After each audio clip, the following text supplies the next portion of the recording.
asalaamaaleykum waa Sénégal asalaamaaleykum waa àddina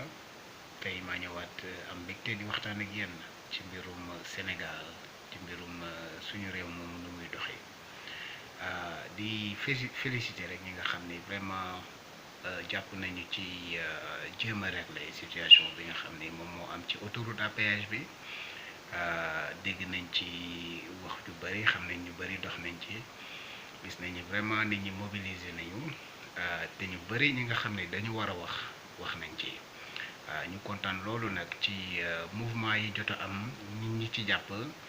et puis surtout yenn démarches yi jot a am au niveau de l'État nga xam ni l'État a été interpellé et les gestionnaires aussi de l'autoroute à péage ont été interpellés population bi jàpp nañ ci te je pense que noonu la war a di demee. dëkk bi moom ñun ñëpp ko bokk comme je le dis souvent ku ci ne da nga am sa waar woo war a béy donc bu dara xawee lëndam wala lënt am fenn dafa baax nit ñi jóg ci ku ci ne dox ci lañ ko war a def wax ci lañ ko war a wax comme ça mbir mu sotti donc c'est pas un problème politique nekkul affaire un problème partisan mais c'est juste que gis nañ ni am na loo xam ni war na gën a dox nit ñi jóg ci wax ci donc politisation récupération yooyu yëpp nekkul loo xam ne dañ ko soxla ci cas bu demee nii parce que li am solo mooy njëriñu li ñuy teg pour population bi population bi mën ci bénéficier wu à 100%. jot nañu dégg ni am na ay démarches judiciaires yu ñuy jot a def ba nga xam ni famille yu victime bi dem nañu interpeller la justice pour que ñu xool ñoom luñ ci mën a def nit ñi dajale nañu ci autoroute à péage boobu wane seen naqar ba pare ñaan fa pour ñi dee parce que ñi dee du Papis Mballo rek am na ñeneen naki ñeneen man mi sama bopp fekk naa fa ku dee ci accident ci autoroute à péage donc mu nekk un problème qui est là et qui va continuer d'autant que l'autoroute à péage est supposée être poursuivre sa route disons jusqu'à je sais pas Touba wala ba génn sax Sénégal dem ba Lagos ñu ngi koy wax donc comme ni mu ko doon waxee rek la dernière fois problème la boo xam ni dañ ci war a jóg taxaw ci wax ci parce que sinon dina jur leneen ëllëg lu gën a grave donc ñu jàpp rek ni wax biñ ci wax du mbirum dara lu dul defar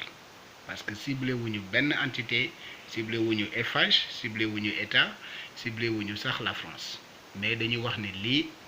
ni ñu koy doxalee du nii dañ ko war a changer donc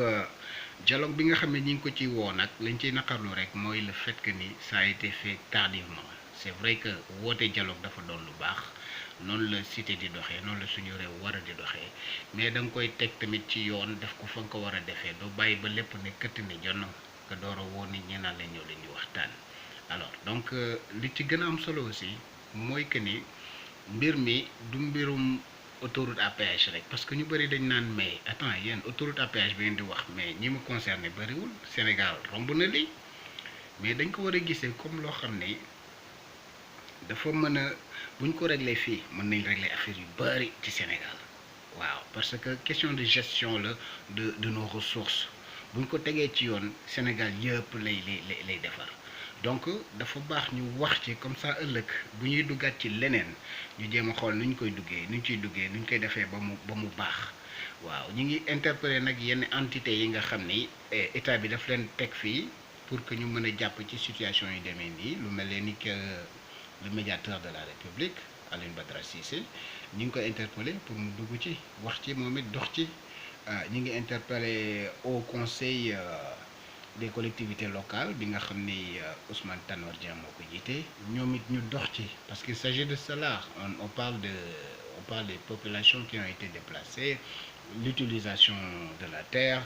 du foncier yooyu yëpp c'est des problématiques yoo xam ni dañu bokk ci mbirum autoroute à péage bi te dañ ci war a wax bon comprendre nañ ni mbir mi fa mu tàmbalee du sax régime bi ci la commencé depuis conception bi nga xam ne boobu Ablaye Wade moo nekkoon président fa la lu bëri doxulee parce que li ñuy wax rek li indi fase ca ndoxaan ba law donc nañu ko gérer dès le début parce que révélation yu bëri jot na fi génn ni même Eiffage ndekete sélectionné wuñ ko woon gars yi dañu teg seen tànk ba ñu jëlaat Eiffage mu def ko, mais normalement keneen a waroon def liggéey bi. waaw yooyu yëpp nag lim ñuy njort bi ñuy jox mooy ni négociation yi état bi di def ak France ba France di imposer élément moo war a tax ba procédure yi ñu war a jël normalement duñ ko jël, dañ koy jalgati pour mën a satisfaire France ci ay dictats. donc loolu dafa nekk problème boo xam ni dañ ko war a génne ci suñuy gestion des affaires, parce que Sénégal suñu Sénégal la, suñuy ressources ñoo ko moom, ñoo ko war a exploiter. buñ ci waree dugal loxo keneen parce que xëy na ñoom am nañu expertise bu ñu amul, mais nañ ko jaarale ci yoon, te même expertise boobu dañ ko war a xoolaat, parce que ñu bëri ñu ngi Sénégal mën a def liggéey bi avec un certain encadrement, une certaine rigueur. xëy na dinañ def liggéey bi ni mu waree, donc balaa ñuy jéggaani mais nañu xool d'abord ñun si suñu biir nuñ ko war a doxalee. joxe nañ fi idée wu benn genre entité boo xam ne dafay spécialisé wu dans la gestion des autoroutes, mais loolu c'est une très bonne chose, mais buñ koy def rek buñ ko politiser, nañ ci inclure population yi nga xam ni ñoom dañ ci bokk. waaw comme ça mbir mu mën a jaar yoon, mu bañ a jur safaan ëllëg. loolu dafa nekk loo xam ne dafa am solo. prix bi waxoon nañ ci waxaat, nañu ko defar, nañ ko rectifier ba mu mën a jëriñ Sénégal. c'est très très important. sécurité bi nañ ko assurer fi mu nekk nii. gis ngeen ni état bi ak Eiffage ñi ngi nekk di sànnante ay kii nga naan yow yaa waroon def kii bi lumière bi, éclairage bi, kële naan non yow yaa ko waroon def. donc déjà xëccoo mi ngi am si seen biir. loolu yëpp li ko waral rek mooy parce que population bi jug nañu taxaw wax ci, et c'est extrêmement important. ci lépp loo xam ne dañ ciy yëngu ci Sénégal mu nekk suñu intérêt ñun, dafa baax ñu koy càmbar ba pare di lëkkaloo di ci liggéey, fexe ba mu jaar ci yoon, sans coloration politique wala religieuse wala quoi que ce soit, mais jug rek taxaw temm ngir intérêt population yi. parce que lii ñuy sumb di ko defal population mu nekk ay initiative lu rafet, lu mel ni autoroute ak lu muy indi ci développement, mais dafa am solo, mais nag nañu ko jaarale ci yoon, te ñuy teel a dugal population yi ci problème yi, ci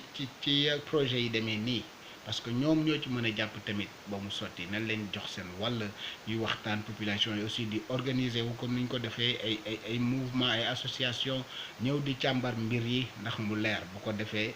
Sénégal yépp ciy profiter, suñu développement lay indi incha allah. donc noonu rek la war a demee. lii nag benn exemple la,